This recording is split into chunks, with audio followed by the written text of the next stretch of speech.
Êtes-vous quelqu'un qui passe des heures à se tourner dans son lit, même si vous savez que vous devez vous lever tôt demain matin?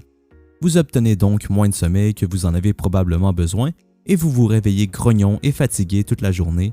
Eh bien, aujourd'hui, je vais vous donner 3 conseils dont vous n'avez probablement jamais entendu, qui vont faire une grande différence. La première chose que vous devez faire si vous voulez être capable de vous endormir comme un bébé la nuit est de recevoir amplement de lumière du soleil aux petites heures du matin. Une étude menée en 2013 par l'Académie américaine de la médecine du sommeil ont observé des travailleurs dans différents bureaux. Ils ont observé que les travailleurs qui étaient assis près d'une fenêtre recevaient en moyenne 173% plus de soleil pendant la journée que ceux qui ne l'étaient pas.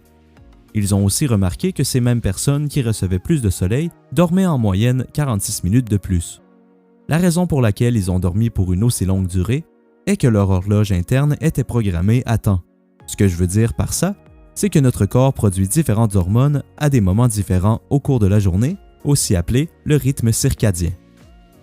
Le matin, lorsque le soleil frappe les récepteurs dans votre peau et vos yeux, notre corps nous dit « Bon, c'est le matin, c'est le temps de produire du cortisol ».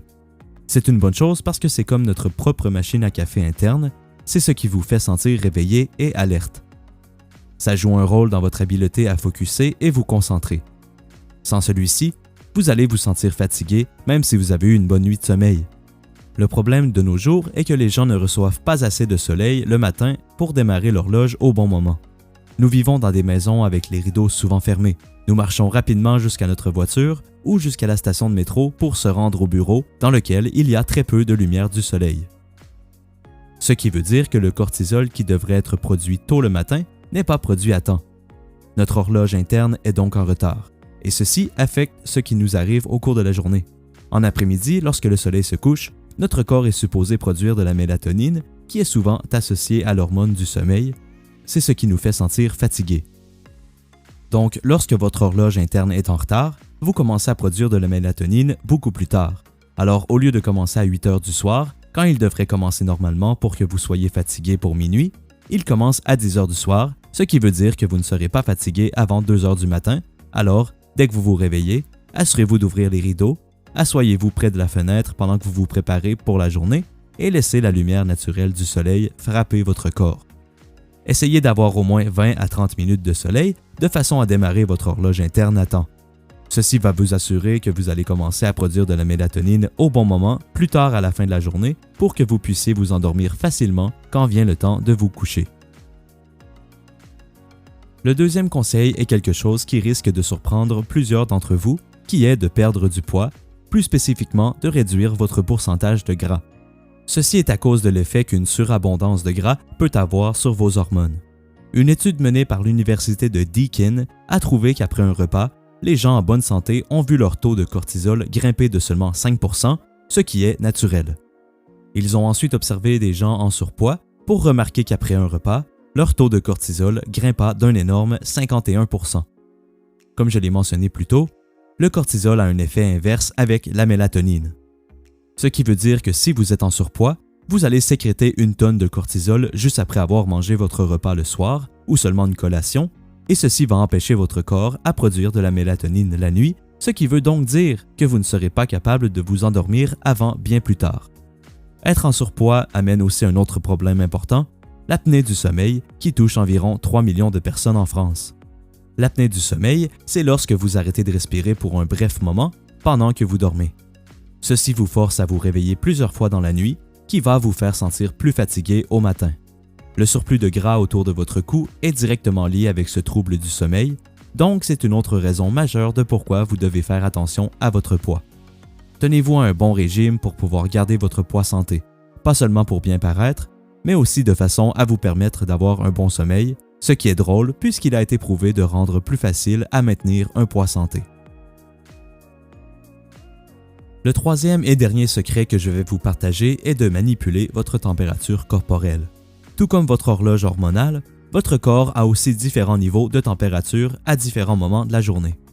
Notre corps est généralement plus chaud le matin quand nous sommes éveillés et plus froid pendant la nuit lorsque nous dormons. Ceci veut dire que notre corps a besoin d'être plus froid le soir si nous voulons bien dormir. Une étude menée en 1994 a trouvé que la température optimale d'une pièce pour nous aider à dormir est n'importe où entre 16 degrés Celsius et 20 degrés Celsius. Pour vous prouver à quel point manipuler votre température corporelle peut être efficace, nous pouvons regarder une autre étude menée à l'Université de Pittsburgh qui ont observé un groupe d'insomniaques qui avaient tous des problèmes à s'endormir.